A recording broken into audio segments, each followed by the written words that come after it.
Salut les amis, je vais simplement vous montrer un système que je suis en train d'évaluer. Et là, vous avez un réservoir que la pression maximale de ce réservoir ici, c'est 350 PSI. Donc 350 PSI en gauge, si vous voulez le convertir en PSI. Si vous voulez le convertir en PSI, si vous voulez le convertir PSI en kilopascal, ça vous fait à peu près 350, ça vous fait à peu près 2413 kilopascal. Hein? Ça, c'est la pression maximale que ce réservoir-là peut recevoir. Hein? Et si vous allez au-dessus de 350 PSI, donc 2413 kilopascal, les soupapes de sécurité vont s'ouvrir pour rejeter l'excès de pression. Donc c'est un système ici que vous voyez, et donc c'est un liquide qui coule à travers cette tuyauterie et il y a un système de pompage, il y a une pompe qui est là. Donc ça c'était ce qu'on appelle l'élévation de pression. Donc cette pompe prend la pression du réservoir parce que la pression qui sort en bas du réservoir, il faut prendre la pression au-dessus plus le poids du liquide ici.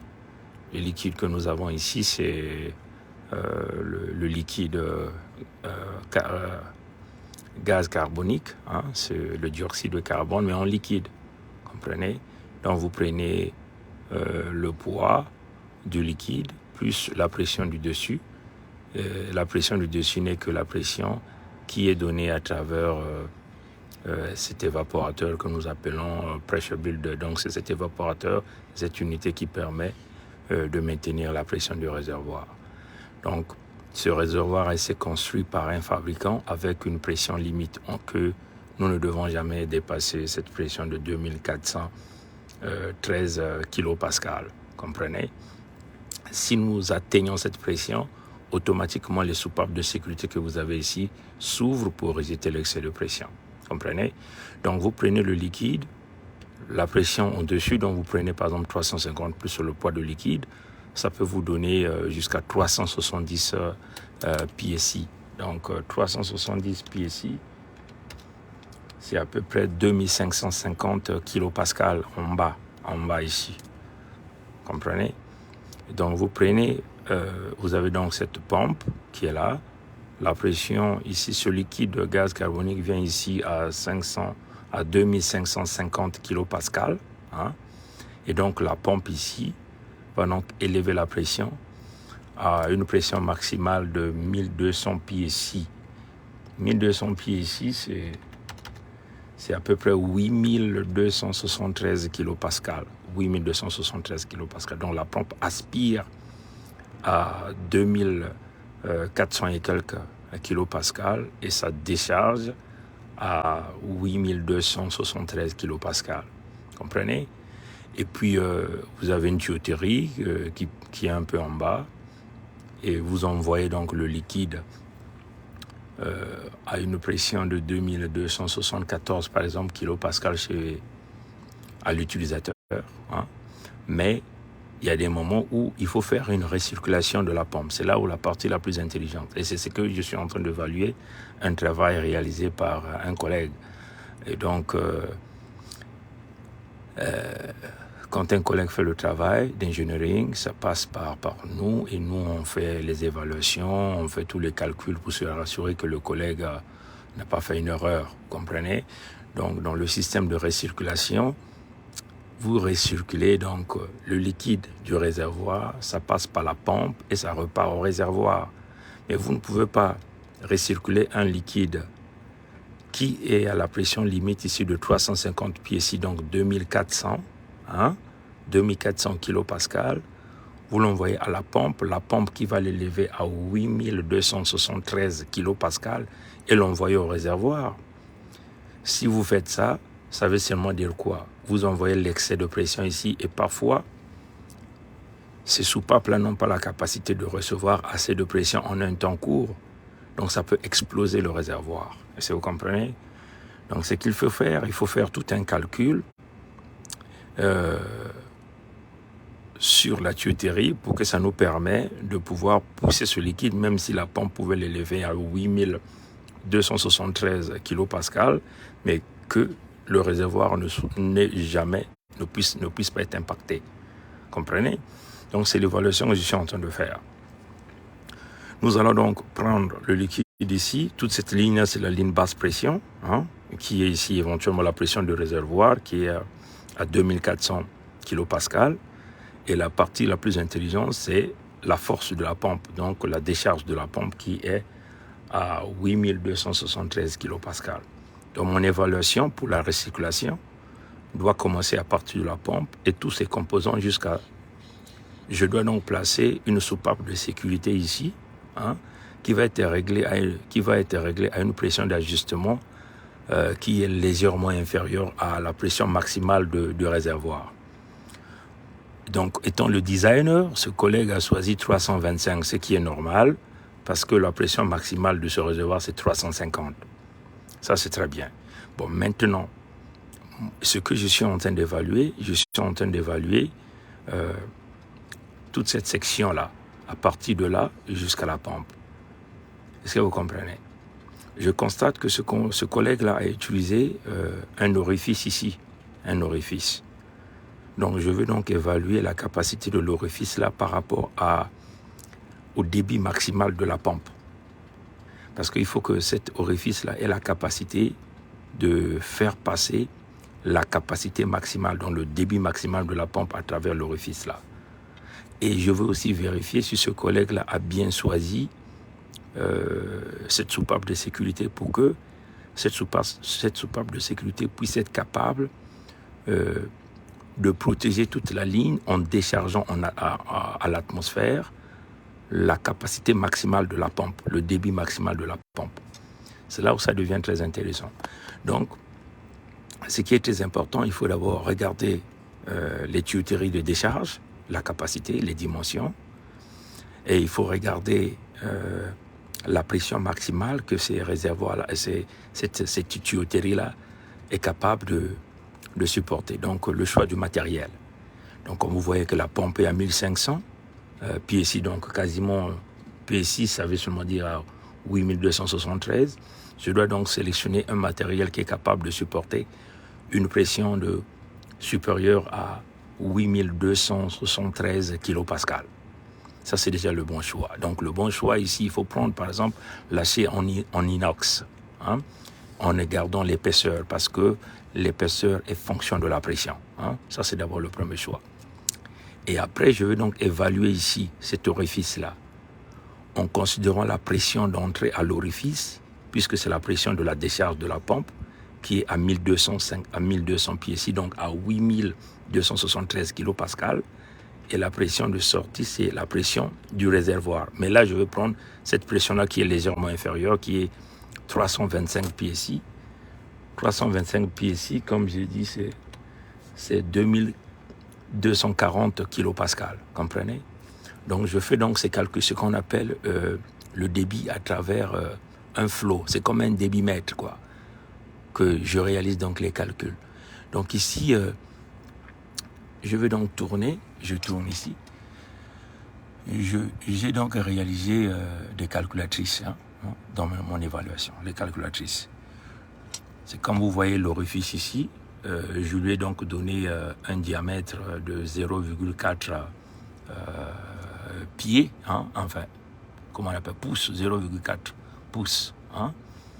Pourquoi? Parce que j'ai déjà choisi cette tuyauterie. Si je prends l'orifice qui est là, si je prends un grand diamètre, ça va me donner une grande capacité et je dois sélectionner cet équipement, cette soupape de sécurité de grande capacité. Ça peut impacter le coût du design parce que les soupapes de sécurité coûtent excessivement cher. Donc il faut optimiser le design en faisant le meilleur choix de la capacité de cet orifice, de la dimension de la tuyauterie. Mais ici, je vais utiliser donc la tuyauterie qui a une dimension de 1 pouce. 1 pouce. Bon, c'est à vous de faire les calculs si vous voulez. 1 pouce, c'est à peu près égal à combien? Bon, faites les calculs. Je n'ai pas le temps à passer parce que là, il faut faire des petites conversions. Donc, je vais rapidement vous emmener. Voilà, donc, je choisis donc cet orifice-là, je le prends à 0,4 pouces, comprenez? Et je vais donc faire le calcul du débit à travers ceci. Donc ça, c'est la calculatrice qu'on appelle Espressif que j'ai mise en place. Vous avez ici le gaz, c'est le gaz carbonique. Vous avez cet orifice, 0,4 pouces, cet orifice qui est là, 0,4 pouces. Je mets donc ma pression d'entrée, qui est ici à 1200 pieds, ici donc 8200 et quelques kilopascales, et la pression de sortie qui est 325, donc 2200 et quelques kilopascales. Et je choisis donc, puisque c'est le gaz carbonique, c'est en liquide, donc je choisis 0 degré F, farad, comprenez? Parce que c'est la température du produit à ça, donc c'est le liquide. Et dans tous les calculs que je réalise, ça nous donne, bon ça c'est toute une calculatrice, c'est toute une calculatrice, j'ai listé les équipements, les gaz, le liquide en bas et ça me permet de créer donc cette formulation ici. Donc ça me donne ici la capacité maximale du gaz CO2, donc dioxyde de carbone qui passe à travers cet orifice-là, c'est 1742,5 standards cubiques feet par minute. Donc si vous voulez en haut, vous pouvez faire, j'ai mis toutes les conversions, vous voulez le voir en kilogrammes par heure, en mètres cubes par heure, standard cubic feet par heure, standard cubic feet par minute. Donc ça c'est la capacité. Comprenez? Pourquoi? Et cette capacité, elle est bonne par rapport à la taille de l'orifice que j'ai choisi. Pourquoi? Parce que si je diminuais l'orifice, si je diminuais le diamètre de l'orifice là, ça va me diminuer la capacité. Si tu continues de diminuer, si tu continues de réduire le diamètre ici, ça va continuer de réduire la capacité qui va passer à travers l'orifice. Or, le problème va se poser, c'est la capacité maximale de la pompe. Comprenez? Il faut que la capacité le diamètre de cet orifice, il faut que ça soit capable de faire passer la capacité maximale de la pompe, le débit maximal de la pompe. Comprenez? Donc, pour plus d'illustrations, rapidement, je vais essayer de voir si je peux vous montrer un truc rapidement. C'est simplement en train de vérifier un truc pour vous montrer ça rapidement. Voilà, donc voilà, donc ici je suis ici là, voilà. Donc je vais essayer. Vous voyez, par exemple, cette pompe là, la capacité maximale de la pompe, selon la fiche technique du fabricant de la pompe, par exemple, je vais essayer de voir si je suis capable de vous montrer la fiche technique de la pompe. Je vais essayer de voir ici. Voilà. Bon, voilà. Donc, comme vous voyez par exemple cette pompe CO2, vous voyez cette pompe, ça c'est la pompe qui est utilisée par... ça c'est la fiche spécifique que le fabricant de la pompe donne, un pompe à gaz carbonique. Vous voyez la capacité maximale qui vous dit le débit, c'est 9,4 gallons par minute. Donc on peut simplement arrondir à 20 gallons par minute, vous comprenez? Donc par rapport à cette capacité, et ça c'est en liquide. Donc il faut donc le convertir en gaz en réalité. Donc vous pouvez toutefois aller de liquide en gaz ou de gaz en liquide. Ce tableau ici, comme vous voyez, je l'ai mis ici. La capacité maximale selon la fiche technique, c'est 20 gallons par minute de liquide gaz carbonique. Mais je veux donc le convertir en gallons par heure. Je multiplie simplement par 60. 20 par 60, ça va me donner 1200 gallons par heure. Or, là encore, il faut faire une conversion. 1 gallon par heure de liquide gaz carbonique, ça vous donne un facteur de 74 standard cubique heure de gaz carbonique. Maintenant, si vous aviez, c'est une petite règle de 3, Et 1200 gallons par heure de liquide vous donnera 88 000 et quelques, 88 000 et quelques gallons de gaz. Comprenez? Maintenant, si vous allez donc convertir les 88 803 gallons par heure de gaz en gallons par minute de gaz, vous divisez simplement par 60, ce qui va vous donner à peu près 1480 gallons par minute de gaz. Donc, ça, c'est la capacité en gaz en réalité. Donc, le liquide, vous le transférez en gaz. Puisque les calculs sur l'orifice, que je vous ai montré tout à l'heure, là, ça y est où, là? Voilà, les calculs tout à l'heure de l'orifice, vous voyez, les calculs, c'est en gaz. Donc, quand je réalise mes calculs, je vais donc comparer cette valeur que j'obtiens par rapport à la capacité maximale de la pompe en gaz, qui est ici. Qui est ici. La capacité maximale de la pompe en gaz, c'est 1480. Ça, c'est sa capacité maximale. Et quand je choisis la capacité de mon orifice, la capacité de mon orifice, c'est 0,4 pouces. Et quand je fais passer, je fais rentrer la pression de 1200 à l'entrée, qui est la pression maximale de la pompe, et à 325, qui est la pression du réservoir, vous voyez que j'obtiens une capacité à travers cet orifice de 0,4 pouces de 1742 standards cubiques feet par minute. Donc la capacité, donc cet orifice-là est capable de faire passer une capacité qui est supérieure à la capacité de la pompe. Donc le design, il est bon. Est-ce que vous comprenez? Parce que si je réduis là, si la capacité est inférieure, ça va créer quoi? Ça va créer ce qu'on appelle de turbulence de la pompe. On réduit ce qu'on appelle la restriction du débit et ça crée la cassure des écoulements.